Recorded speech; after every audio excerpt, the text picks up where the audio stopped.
very intriguing games, including the highly anticipated debut of Tom Brady and the Bucs against the Saints in the Superdome. First game in NFL history to feature multiple 40-year-old starting quarterbacks. Then, after going 6-0 in division play last year, the Packers take on the Vikings in a season opener for the first time since '08. Aaron Rodgers led Green Bay to his first victory ever then. Lamar Jackson, meanwhile, back in action as the Ravens host the Browns. Last year's MVP threw for over 300 yards and 5 touchdowns in the opener last year. And in the AFC East, the Dolphins will head to Foxborough to face the Patriots. Cam Newton becoming the 5th quarterback to make his first start for New England under Bill Belichick.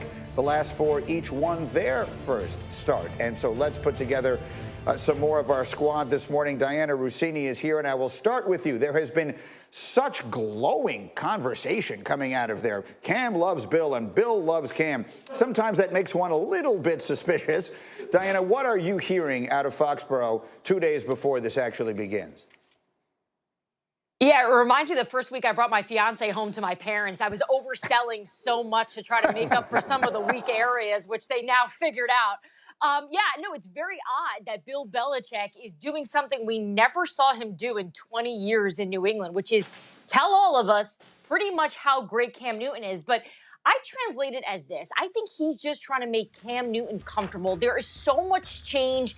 But in terms of what we can expect, I think in terms of any offense, the unexpected is what we can expect. We've never seen this. They are going to take full advantage of Cam Newton's ability to run his skill set and mix that directly with the creativity of Josh Daniels' offense. What they're doing in New England, from what I hear, is smart. They're not going with, hey, let's just set this offense to work in the advantage of Cam Newton, or let's just do what Josh McDaniels can do. They are mixing this perfectly, and hopefully we'll see some of that progress out on the field on Sunday. Okay, and so obviously, Rob Ninkovich, you played in New England for years. You were a captain in New England. What have you read from the way Bill has been so effusive in his praise? What should we be taking away from that, and what do you expect to happen on Sunday? Look, we all know Bill Belichick is the best coach of all, one of the greatest of all times. He's the best coach in the NFL right now. So one of those jobs as a coach, you have to figure out what and how do I get the best out of my players. Certain players, they need to be, held accountable a certain way. Others need to be lifted up in another way. So, for me, I think that this whole situation with the Cam and all the praise, it's to boost Cam's confidence up, to get him. He's in a new place. He's on a new team.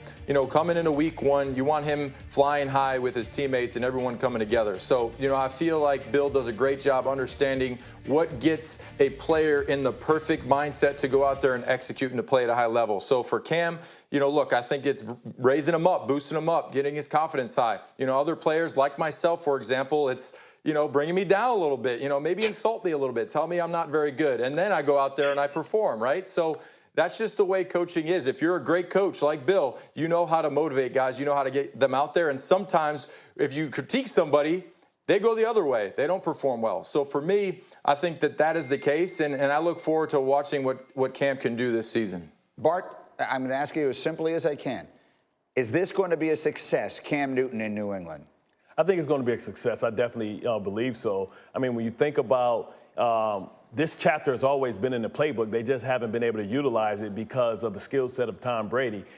They've used it with Jacoby Brissett. I think they've been waiting to modernize this offense. But I'm just laughing at the fact that, Bill seems to me like a broken-hearted man that lost his girlfriend, and he's trying to say, hey, Tom, listen, look at my new boyfriend that I have, and look at all the things that he can do that you couldn't do. I think one thing that Cam Newton's going to allow this team to make teams do is play 11 on 11. And right now, listen, the Patriots got him for cheap, so they don't care. He's a rental car. You got a rental car. You can smoke cigarettes in, you throw the butts down, you have your McDonald's, your rappers. Who cares? Because guess what? They can run him to death, and they don't have to pay him next year. So let's see how much Bill loves him when it comes time to cut the check for $40+ million next year. Right now, Cam is a rental car. They're trying to use him up and run all the tread off them tires because at the end of the day, they get to turn it back into Hurts. Okay, I like it. Very quick, note to self, do not lend my car to Bart Scott under any circumstances. Okay, much more from the NFL as we go, but let's get up and go around a ridiculously busy day in sports yesterday. College football, the